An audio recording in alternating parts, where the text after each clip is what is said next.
Hello everyone, welcome back to Velocity Verdict. Today we are going to be reviewing this 2025 Subaru Solterra. Now at the front we have the Subaru logo with the front camera, and since it's an EV, the front end is fully closed off. We have these all LED headlamps, and those are some cool looking turn signal indicators, fog lamps down below, and overall a good looking front end. And now when we come onto the side, our tire wheel setup is 225 by 60 R20. So we have these 20-inch alloy wheels over on the front and at the back, and with the wheels we have this chrome coloration, silverish chrome EV badge on the side, these chunky fender flares, Solterra mentioned down below, the mirror caps, black dot mirror caps with a side camera. So this does come with 360-degree camera coverage.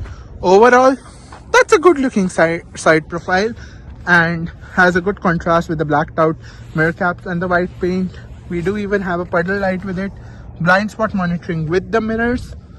And once we come onto the back, and then we do have these all LED tail lamps, and those are some cool looking tail lamps with the turn signal indicator, and that's funky with double kind of two things coming outside, looks like dual spoiler with the triple spoiler down here. And overall, that's a good looking back end. Now let's see what's underneath the hood, or let's go over the EV specs. It's up here. We do have the cladding up here on the hood as well. So as you can see, there's no frunk there's no space called the frunk underneath here, even though some EVs have it, but this one has nothing. You have the electric motor down here. Under the hood, we have a 72.8 kilowatt hour battery pack that produces 215 horsepower and 249 pound-feet of torque, and it gets about 227 miles of electric driving range. So 215 horsepower and 227 miles of electric driving range. We have our charge port, weird location for the charge port, but whatever. We do have this for fast charging and home charging, whatever, down here. I would like to give a huge shout out to New Motor Subaru in Erie, who let me spend some time with this Solterra. I'll include a link down in the description below so you can check out what inventory they have currently. Before we move forward with this review, I just want to mention, if you want to see more videos just like this, then I recommend you subscribe, because I post unique content for you and I'm going to bring even more videos for you guys. Every like, share, subscribe counts. And guys, let me know down in the comments, what do you think about the looks of this Solterra EV, and let me know as well down in the comments, would you choose this over the Toyota BZ4X? Because essentially the Subaru Solterra, if you guys don't know, the Subaru Solterra EV and the Toyota BZ4X are twins. They both are the same cars, just rebatched. Actually, the Solterra EV is the rebatched version of the BZ4X. I've also reviewed the Toyota BZ4X, so I'll include the link in the description and at the end screen so you can check out the minor differences that they might have. Now when we come inside the back door for the Solterra, we do have soft touch down here. Love the dual coloration theme, love this chrome trim. At the back, door handles, gloss black finish, power window controls, and man, look at these seats. We have these cloth seats with nice perforations all throughout the center.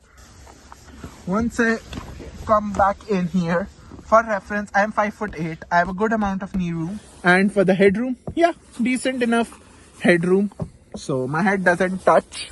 And then we do have a storage pocket up here, another storage pocket there, and then we do have AC vents at the back, USB ports, and we even have heated seats at the back.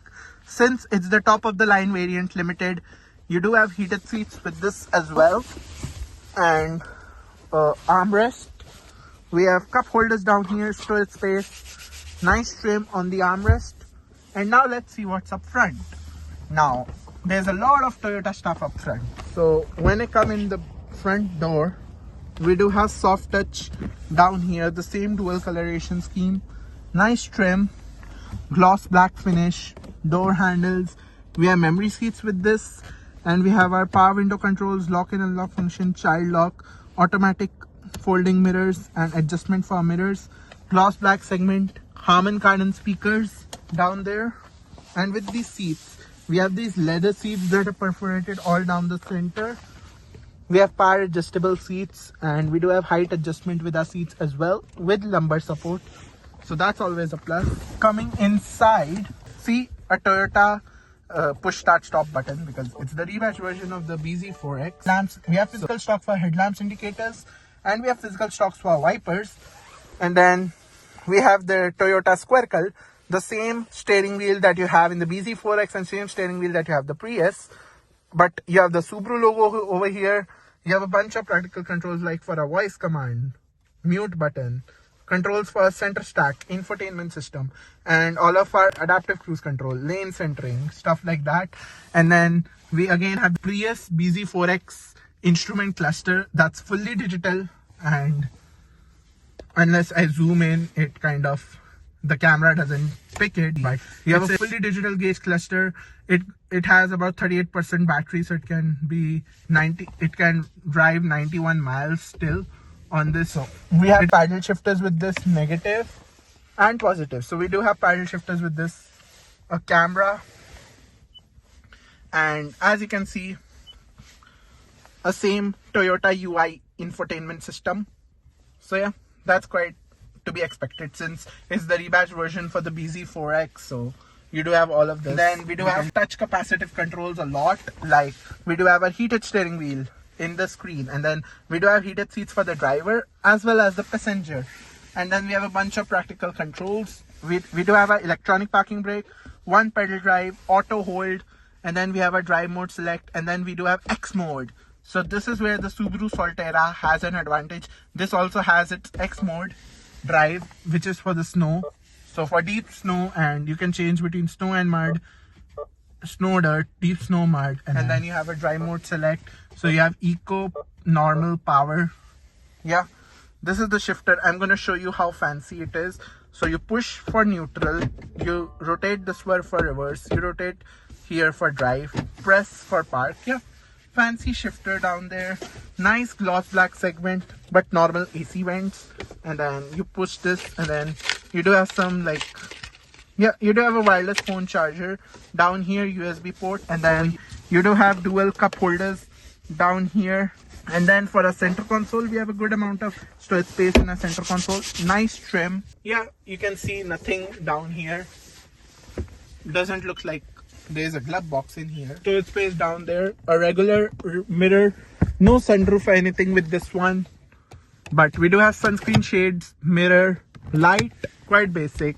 Extension for the sun. We do have brake. If we press this brake pedal, we can start if we want to start it forward. And you click this and it would automatically press start. It moves forward. So yeah, it has the automated parking. See, the steering wheel rotates on its own.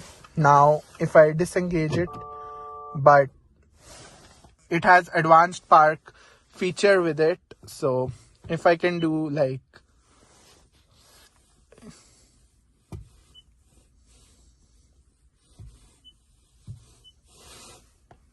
now it detects the parking spot, so it moves. It has the advanced driver assist for the parking and everything. So yeah, you saw how the steering wheel rotated automatically because it does come with a automatic parking assist. So we have this automated parking assist with this advanced park switch and stuff like that. So that's kind of awesome. It can't detect the parking space right now because of how it's parked at the end, but yep, quite fancy. And I really love this squircle steering wheel design. I'm getting the hang of it. And now let me show you guys the quality of its backup camera. You guys might be wondering, how is the quality? I'm actually quite impressed with the quality of the backup camera and the resolution of it. It's quite clear, and it even has a 360-degree camera coverage. And then the trajectory lines do turn with the steering wheel, so that's always a positive thing to have. So overall, thumbs up to Subaru for giving such a good quality backup camera with it and 360-degree camera. And then you do have a 12-volt socket, USB ports, lot of storage space down there since it's an EV. So a lot of fancy features since it's the limited trim, including memory seats and the advanced park function that I did show to you. And for the storage space, you can see the storage space between the center console, massive storage space between that because of it being an EV. But the payload with this is 1045 pounds. And now let me show you guys the key. So this is the key for the Subaru Solterra. We have our lock and unlock function, opening for the hatch, remote start in an EV. That's good, but you won't hear anything. But the reason it says hold to turn on the air conditioning, but that does mean remote start in this case. So yes, this key seems familiar. This is a Toyota key fob. If you guys are wondering, this is a Toyota key fob. Yes, with the Subaru logo, because the BRZ is rebadged Subaru Solterra, so might as well rebadge the key as well. And now let's look at the space in its hatch. You guys might be wondering, how big is the hatch and if it's practical enough or not despite being an EV.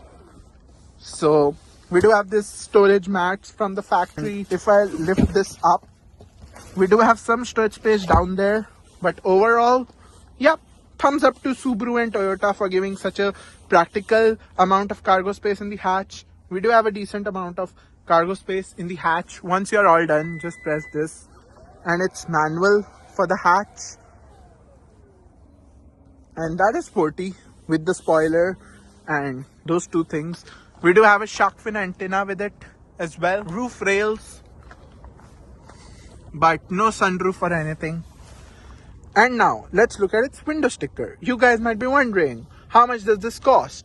So this is the window sticker for our 2025 Subaru Solterra Limited, and look at all the standard features it has. But before moving on to the standard features, you can see it's the all-wheel drive variant. So this does have 222 miles of electric driving range. So yes, 222 miles of electric driving range. And then we have all these standard features. And then the base MSRP on this is $41,995. And then it does have some upgrades like this cosmic white pearl paint costs $475 extra. And with all the upgrades, the total MSRP including destination and upgrades is $44,649. Yes, you heard that right. The total MSRP of this Solterra Limited is about $45,000. Let me know your thoughts down in the comments. Do you think this Subaru Solterra is worth $45,000 or not?